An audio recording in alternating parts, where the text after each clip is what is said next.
여러분, 인쇄소의 비명이다. 한 달 매출이 2억까지 벌었었는데 진짜 지금은 한숨만 나온다. 이 이야기거든요. 제가 일하던 그 매일경제 앞에가 바로 충무로 인쇄골목입니다. 굉장히 규모가 큽니다. 네. 이 작은 인쇄소들이 다닥다닥 붙어 있어요. 이들 인쇄업체들은요, 쉽게 말하면, 예, 한때는 잘 나갈 때가 있었어요. 그런데 어느 때부터 말입니다. 이게 안 되기 시작했습니다. 이게 모든 게 디지털 산업으로 변하면서 말입니다. 그죠? 디지털로 하려고 하는 사람들이 굉장히 많았잖아요. 전단지만 하더라도 여러분 보세요. 배달의 민족이 왜 떴습니까? 배달의 민족이 음식점에 전단지를 만들던 기획을 하던 그런 조그마한 회사였습니다. 근데 그 회사가 디지털 전단지를 만들었어요. 그랬더니 이게 광고 홍보를 하겠다면서 쭉쭉 사람들이 들어오고 거기에 배달이 가세되면서 회사가 어마어마하게 커진 거예요. 네. 그만큼 말입니다. 이게 아날로그 시장에서 디지털 시장으로 바뀌면서 인쇄소도 한바탕 난리를 겪었거든요. 그렇지만 또 하는 데는 한다. 이거 하는 데는 한다. 뭐 졸업 앨범은 계속 만들잖아요. 그죠? 예, 졸업 앨범은. 그리고 광고 전단지 식당은 안 만드는지 모르지만 간판 같은 거 만듭니다. 다 만듭니다. 그러니까 인쇄가 되는 것도 조금은 되고 아예 안 되는 곳은 예, 그렇게 많지 않았었다. 이렇게 이야기합니다. 그런데 이 경기를 꽉 묶었잖아요. 2019년부터 시작을 해서 여러분 아시다시피 최저임금을 16.4%나 올리는 바람에 식당들이 줄폐업했어요. 근데 식당이 사실 인쇄업에서 차지하는 비중도 꽤나 됩니다.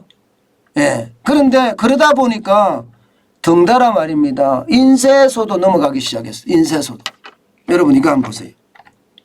2019년 이후 인쇄소 폐업 건수입니다. 인쇄소 폐업 건수. 와, 이거 장난 아니죠? 진짜 장난 아닙니다. 진짜 장난 아닙니다. 인쇄소가 538개나 넘어졌을 정도에 583개, 8개. 538개면 여러분 그야말로 두둑두둑 무너진다는 뜻이에요. 예, 진짜 무너진다는 뜻이에요. 실제로 볼까요? 연도별로 한번 볼까요? 연도별로 보면 말입니다. 2019년에 96개입니다. 2020년에는요. 100개가 더 늘어요. 2배 이상이 늡니다. 191개입니다. 그리고 2021년에는 180개예요. 올해도 말입니다. 여러분 6월달까지 71개입니다. 올해도 말입니다. 6월달까지 71개잖아요. 6월 17일까지. 그러면 올해도 100개는 무조건 넘습니다. 그만큼 여러분 최악이 돼 간다는 거예요.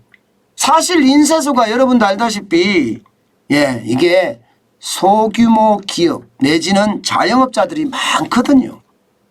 그런데 여기가 이렇게까지 무너지면 도대체 나는 어디 가서 밥벌이를 하며 그 벌은 돈으로 자식들 가족을 먹여 살려야 되는데 어떡하나 이렇게 한숨 짓는 사람들이 부지기수로 많아진 거예요. 워낙 많이 벌으니까. 한 달에 2억 벌었다니까요. 실제 말입니다. 광고지 전문 인쇄업체 사장님 하는 말 한때 한 달에 최고 2억 원을 벌었지만 지금은 월 2천도 안 된다 이렇게 이야기합니다. 월 2천도 안 된다. 월 2천이면 여러분 10분의 1 토막 났다는 거잖아요. 10분의 1 토막이 나서 여러분 인쇄소가 먹고 살 수 있겠습니까? 게다가 말입니다. 10분의 1 토막까지 나는 것까지는 그래도 버티다 보면 좋은 세월 오겠지 그렇게 할 수 있지만 이게 종이값이 엄청 오르네요. 재료비가 종이값만 하더라도 20%가 올랐습니다. 인쇄용지가 이게 매일 오른다고 이야기할 정도예요. 매일. 예. 1월 달만 7% 올라갑니다. 1월 달만. 예. 1월 달만 7% 올라가는 이게 뭐 장난 아니잖아요. 여러분.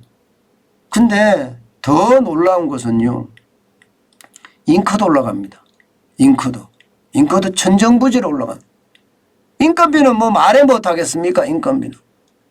그러니까 10분의 1 토막이 났는데 인건비가 자리를 좀 유지를 해주고 재료비가 자리를 유지를 해주면 그나마 어떻게든 버텨보겠는데 이게 인건비 올라가 재료비 올라가 여기다가 월세까지 올라가면 결국은 힘들어진다는 거예요. 더 심각한 것은요, 여러분. 이 인쇄소 골목에서 말입니다. 제살깎기 경쟁까지 일어나고 있어요. 어떻게든 먹고 살려고 싸게 하는 거죠. 싸게. 그러다 보니까 여러분 지금 인쇄소를 하시는 분들은 도대체 어떻게 해야 될지 모르겠다. 이렇게 이야기하고 있습니다. 여러분 실제 지표 하나 나온 거 제가 말씀드릴게요. 지난해 내수 종이 생산량이요. 1160만 톤입니다. 그중에 인쇄용지는요. 232만 톤에 불과합니다. 코로나 이전만 하더라도요. 260만 톤, 270만 톤을 유지를 했습니다. 그런데 인쇄용지 생산량이 20만 톤 이상 줄어들었다는 것은 여러분 이들은 버티기가 점점 힘들다는 거예요. 점점 힘들다. 제가 통제방역 이렇게 가서 안 된다고 계속 말씀을 드렸잖아요. 그죠? 무조건 영업시간을 제한하고 사적 모임을 제한하는 것 이것은요. 저는 우리 바닥경제에 치명상을 입힌다고 했어요. 지금 치명상이 일어나고 있는 겁니다. 바닥경제 곳곳에서 말입니다. 치명상이 크게 터지고 있다는 이야기예요. 이게 여러분 단기간에 끝나지 않습니다. 2020년의 고통, 2021년의 고통, 그리고 2022년 초반까지 그 고통이 아마 앞으로 5년, 10년 갈 겁니다. 5년 가지고 부족할 수도 있습니다. 지금 경기가 또 침체하면 이게 설상가상 엎친 데 덮친 격이 되거든요. 그만큼 굉장히 어려워질 수 있다는 이야기입니다. 이게 경기가 빨리 좋아져야 된다. 뭔가 바닥 경제가 좋아져야 된다 하는데 우리는 바닥 경제가 사실상 2019년부터 망가졌어요. 최저임금을 올리면서. 2018년까지는 그래도 장사할 만했습니다. 제가 실제로 국밥집을 했었으니까요. 2016년에 시작해서 17년, 18년, 19년까지 했거든요. 근데 18년까지도 그래도 할 만했어요. 근데 2019년부터 망가졌어요. 그러면 2019년, 2020년, 2021년, 2022년 4월까지만 한다 하더라도 여러분 이거 3년 4개월 동안 꼬꾸라진 거 5년 만에 복구할까요? 못합니다. 결국 말입니다. 10년, 15년을 갈 수도 있습니다. 그만큼 최악으로 저는 갈 수 있다고 생각을 합니다. 아직까지 위기는 시작도 채 안 했다 이런 말까지 나오니까요.